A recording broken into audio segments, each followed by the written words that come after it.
सईद मिर्जा हिंदुस्तानी की रिपोर्ट आप देख रहे हैं न्यूज मिर्जा। आज मेरे खुद के मैं कह सकता हूं प्रेरणा स्रोत और जिनसे मैं हमेशा संवैधानिक चीजें सीखता हूं, परम सम्मानीय जवान सिंह जी के लिए एक बार जोरदार तालियां बजा दें। आयोजित इस कार्यक्रम में आदिवासी विरासत और युवा नेतृत्व को लेकर आप सबके बीच में ये जो बैठक बुलाई है, उसके लिए यहाँ की कमेटी, यहाँ के सदस्यों और आप सभी को बहुत बहुत शुभकामनाएं देता हूं और इस कार्यक्रम में स्वागत अभिनंदन करता हूं। कई सारी बातें आती है जब विश्व आदिवासी दिवस आता है, हर गांव में, हर गली में, हर मोहल्ले में जो है इसको मनाने का प्रयास किया जाता है। बड़े धूमधाम के साथ में नाच गाना होता है, कई सारी उम्मीदें होती है लोगों की। लेकिन यूएन ने जिस मकसद के लिए विश्व आदिवासी दिवस को घोषित किया, वो मुझे लगता है इस मंच से शुरू होता है और यहीं पे पूरा हो सकता है। सही मायनों में लोकतंत्र हमारा बहुत बड़ी ताकत है, पर्व है, और उसी से हम सब लोगों को ताकत मिलती है और हमारे फैसले होते हैं अच्छे बुरे। लेकिन मुझे आश्चर्य होता है कि जवान सिंह जी थे, वो प्रोफेसर साहब थे, डॉक्टर साहब थे, ऐसे लोग जो जानकार हैं आदिवासी विषयों के, संवैधानिक अधिकारों के जानकार हैं, वो लोकतंत्र का हिस्सा क्यों नहीं बनते? आपको जो है विधानसभा में होना चाहिए, आपको जो है लोकसभा में होना चाहिए। अगर हमारे ऐसे नेता अगर वहां बनते हैं तो निश्चित तौर पर नीति में बदलाव आ सकता है। ये थोड़ा कड़वा है लेकिन सच है। अभी बात निकली थी कि जहां जहां इंडस्ट्रियलाइजेशन हुआ है, वहां मजबूरी में आदिवासियों ने हथियार पकड़े, जिनको नक्सलाइट बोलकर गोलियां चला दी जाती है और मार दिया जाता है।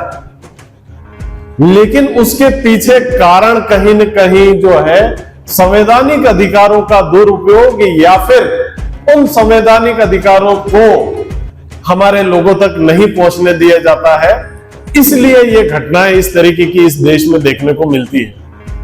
उसके सुधार के लिए आज जो आधुनिक भारत है, इसके अंदर ऐसे लोगों की जरूरत है जो हमारे साथ में अन्याय हो रहा है, जो संवैधानिक अधिकार है। बापू साहब ने बताया कि बापू ने जो है संविधान के अंदर इन अधिकारों को जुड़वाया। उन अधिकारों को हमारी जाजम तक, हमारे घरों तक, हमारे आने वाली पीढ़ी तक, हमारे बच्चों तक पहुंचाने का काम कोई कर सकता है, तो ये लोकतंत्र के माध्यम से उसमें सुधार कर किया जा सकता है। तब जाके ऐसी घटनाएं रुकती है। हमारे यहां पर भी मैं देख रहा हूं रिहेबिलिटेशन हुआ, विस्थापित किए गए लोग, और एक कानून बनाया गया। 2013 का कानून है land acquisition and rehabilitation and resettlement act 2013। हमारे यहाँ पे बड़े मात्रा में विस्थापित किए गए। माही डैम बना तब हमारे लोगों को, उसके बाद पावर प्लांट बन रहा है, उसमें भी बड़े तौर पर विस्थापित किए गए। लेकिन इस एक्ट का हमको फायदा मिला क्या? कहने को तो हम जल जंगल जमीन हमारा है, हम यहाँ के मालिक हैं, लेकिन जो नियम अधिकार है उनका फायदा तक हमारे लोगों को नहीं मिलता है। तब सोचने का विषय आता है। और माही विस्थापित लोगों का अनुभव रहा है और यहाँ के अधिकारियों को और सभी लोगों को पता है कि उस समय क्या दिक्कतें आई थी। उसके बावजूद भी जब पावर प्लांट के लिए विस्थापित किए गए लोग हैं, उनको यह अधिकार नहीं मिला। आप खुद सोचिए, हम लोग जो है बस्ती, मतलब बिखरी बस्ती में रहते हैं, हमारे घर अलग अलग होते हैं, और हमारे लिए एक कॉलोनी बना दी गई और कह दिया गया कि इसके अंदर रहो, तो कोई रहेगा क्या? आपस में लड़ मरेंगे सब। रेवेन्यू प्रॉब्लम्स होती है, जिसको लेकर हमारे आए दिन जन सुनवाई में कोई मामला आता है तो आपस में जमीन विवाद को लेकर लड़ाई होती है। हम बात करते हैं, यहां पर पावर प्लांट बन रहा है, पीएसयू है, भारत सरकार का उपक्रम है, करीब 50,000 करोड़ रुपए आएंगे और इसका काम जो है यहां पर किया जाएगा। आदिवासियों को विस्थापित किया गया, उनकी जमीन पे काम हो रहा है। और संवैधानिक अधिकार क्या कहते हैं कि जो आरक्षण केंद्र सरकार में है, जो आरक्षण राज्य सरकारों में है, और किसी भी वित्त पोषित सरकारी, गैर सरकारी या फिर उपक्रम जैसी संस्था होगी, उसके अंदर आरक्षण लागू होगा। लेकिन अभी तक इस पावर प्लांट के जो टेंडर हुए हैं या फिर वहां पर जो भी काम हो रहा है, उसमें आरक्षण नाम की कोई चीज नहीं। जमीन किसने दी? यहां के आदिवासियों ने। और उसमें काम कौन करेगा? कोई और। लेकिन अगर यहां की डीएलओस की कमेटी, यहां के नेताओं की कमेटी बनाकर उसमें सुझाव दिए जाएं, तो यह भी संभव है कि हमारे लोगों को हजारों करोड़ों रुपए का काम मिल सकता है। एक योजना है, हमारी सरकार पिछली बार थी, उसमें बनी थी, डॉक्टर भीमराव अंबेडकर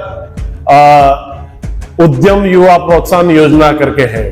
मैं नाम ठीक से याद नहीं कर पा रहा हूं। डॉक्टर भीमराव अंबेडकर दलित उद्यम प्रोत्साहन योजना। उसके अंदर 10 करोड़ रुपए तक की लोन की सुविधा जो है बिना कोलेटरल सिक्योरिटी के दी जाती राजस्थान सरकार में दलित और आदिवासी के लिए।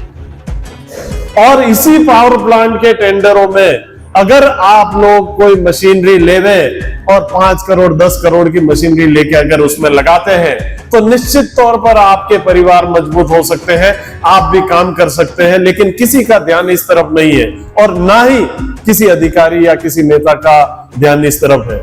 आने वाला समय जो है पंचायती राज का है। हमारे पास में चुनाव आ रहे हैं, कई लोग चुनाव की बात भी कर रहे थे। चुनाव के समय अगर हमने जानकारी रखने वाले अगर नेताओं को आगे बढ़ाया, तो निश्चित तौर पर पैसा अधिनियम आपको वो अधिकार देता है कि आपकी आर्थिक स्थिति मजबूत की जाए।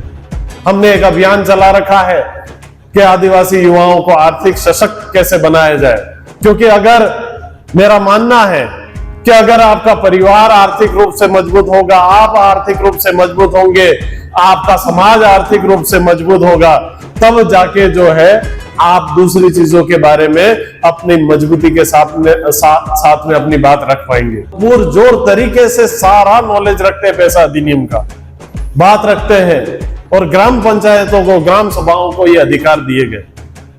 लेकिन होता क्या है कि अगर कोई इंडस्ट्री वहां आना चाहती है, हम उसका स्वागत करते हैं, कोई दिक्कत नहीं, हम विकास के खिलाफ नहीं हो सकते, देश के मुख्य धारा में हमको इसको भी जगह देनी है।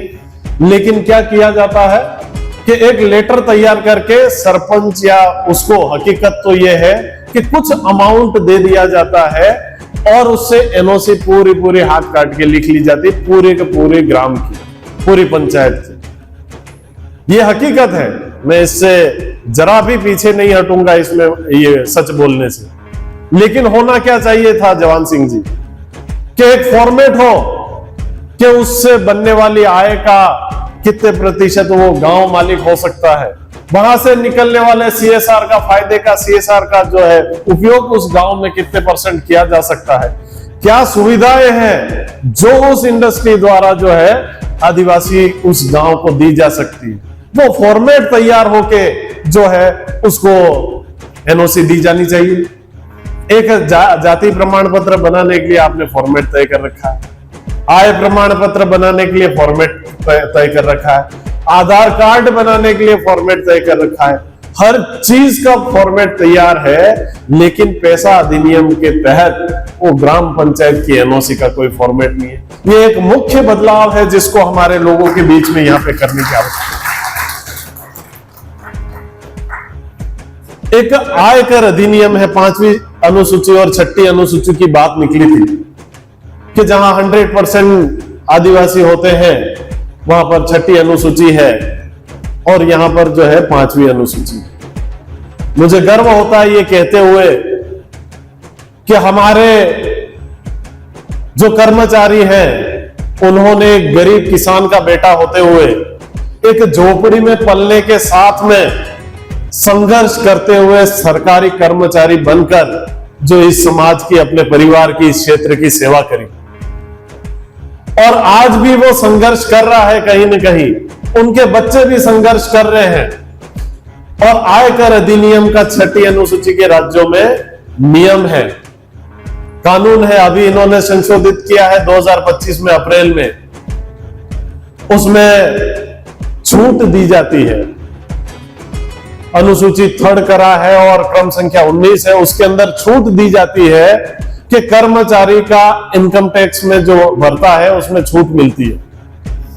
अगर वो कर्मचारी इतना संघर्ष करके गया है और उसको अगर वो छूट मिलती है तो वो अपने परिवार के साथ साथ जो है वो दूसरे के बच्चों को भी पढ़ाने की ताकत रखता है। मैं कई ऐसे कर्मचारियों को जानता हूं, पहचानता हूं, जो बच्चे गोद लेकर उनकी शिक्षा की व्यवस्था करते हैं। अगर आयकर अधिनियम में ये छूट दी जाती है तो निश्चित तौर पर हमारा कर्मचारी मजबूत होगा और हमारे समाज की तरफ ध्यान देगा। आज हमारे युवाओं को जागरूक करने का काम किसी ने किया है तो हमारे कर्मचारियों ने किया है, क्योंकि वो 10 जगह टकराया है, जो परेशानियां उसने झेली है वो जो है वो उस लेवल पे मजबूत करे। साथ ही हम बात करते हैं रेवेन्यू की, तो कई सारे बदलाव जो है इन्होंने बताया जवान सिंह जी ने कि 1955 से लेके अभी तक जो रेवेन्यू में हमारे लिए काश्तकारी अधिनियम थे, रेवेन्यू एक्ट थे, उसके अंदर क्या क्या हुआ। आपको पता हो कि आपकी जमीन में सोना चांदी है, आपकी जमीन में मिनरल है और आपकी जमीन में जो है वो कुछ ऐसे तत्व है जिसको बेचकर, जिनका व्यापार करके आप जो है अपनी आर्थिक स्थिति मजबूत कर सकते हो, तो क्या आप जमीन बेचोगे या फिर आपके कब्जे की जमीन किसी और को दोगे? कभी नहीं दोगे। लेकिन हमें बताया नहीं गया, ये बता रहे थे कि हरगत हकी बिकी में जे है आपकी जमीन में हो है पतो कर लेना, आपने बेवकूफ बड़ा जमीन ले ली। लेकिन अगर आपको ये पता हो, उसकी जियोलॉजी, जियोग्राफी आपको पता हो, तो क्या आप उसको बता पाएंगे? सरकार के पास डिपार्टमेंट है, जो व्यापारी है उनके लिए तो वो लोग बता रहे हैं कि इस जमीन में यहां पर ये मिनरल है, आप इंडस्ट्री लगाइए। लेकिन जो उसका मूल मालिक आदिवासी है उसको ये नहीं बता रहे हैं कि आपकी जमीन में ये है, इसका व्यापार करके आप लोग जो है मजबूत बन सकते हो। हम भी सरकार को वही टैक्स देना चाहते हैं, हम भी सरकार, भारत सरकार को आगे बढ़ने के लिए वही मेहनत करना चाहते हैं, लेकिन वो जानकारी हम तक नहीं दी जाती। उस जानकारी की लड़ाई के लिए ये विश्व आदिवासी दिवस जैसे जगह है, मंच है, जो आपको जागरूक करके और आगे बढ़ाने का काम कर सकते हैं। नियम अधिनियम सारे हैं, लेकिन लागू कराने के लिए हमको एक होकर हमारे नेताओं को जागरूक करके और ये काम करवाना पड़ेगा। इस पंचायती राज चुनाव में हमारा लक्ष्य है कि हम ऐसे युवाओं को मजबूत करें, आगे लाएं, जो सरकार की छाती पर पैर रखकर अपने अधिकारों की बात कर सके। तब जाके इस क्षेत्र में बदलाव होगा।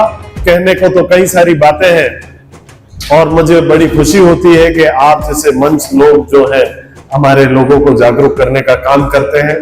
अब इन विषयों पर बोले तो हमारे 2-3 दिन और लग जाएंगे, पर आप सब ने इस जागरूकता को पहचानते हुए इस मंच को साझा किया, यहाँ पर लोगों के साथ में मिलकर अपने लोगों को मजबूत करने का काम किया। आप सभी का तहे दिल से धन्यवाद करता हूं।